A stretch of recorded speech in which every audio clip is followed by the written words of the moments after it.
हुकूमत और अपोजिशन के दरमियान मुज़ाकरात जारी हैं। जहां मुज़ाकराती टीम रहबर कमेटी से बातचीत के जरिए दरमियानी रास्ता निकालने के लिए कोशा है, वहीं परवेज़ इलाही भी मौलाना फजलुर रहमान को आज़ादी मार्च ख़त्म करने पर कायल करने की तगोदौ में हैं। इसी दौरान जमीयत उलमा इस्लाम ने स्पीकर पंजाब असम्बली के जरिए अहम पैगाम मुज़ाकराती कमेटी तक पहुँचाया। ज़राए के मुताबिक सरबराह JUI ने हुकूमत के सामने दो ऑप्शन रखे हैं। हुकूमत को वज़ीर आज़म के इस्तीफ़े या 3 माह में इंतखाबात में से किसी एक का इंतखाब करना है। जवाब का इंतज़ार 12 रबीउल अव्वल तक किया जाएगा, जिसके बाद JUI ने प्लान B भी तैयार कर लिया, जिसमें मुल्क की बड़ी शाहराहों की बंदिश, तमाम सूबाई और विफाक से इस्तीफ़े शामिल हैं। उधर रहबर कमेटी के सरबराह अकरम दुरानी भी वज़ीर आज़म के इस्तीफ़े पर डट गए। 2 रोज़ में आज़ादी मार्च को नया रुख देने का इशारा दे दिया।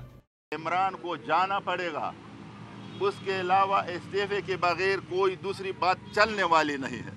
मौलाना साहब के पास अगर कोई भी आ जाए, आखिरी फैसला रहबर कमेटी करेगी। 2 दिन के बाद आप देखें कि धरने का क्या हाल है, और इस मुल्क में मजीद जो हम फैसले कर रहे हैं कि इनको पता चल जाए।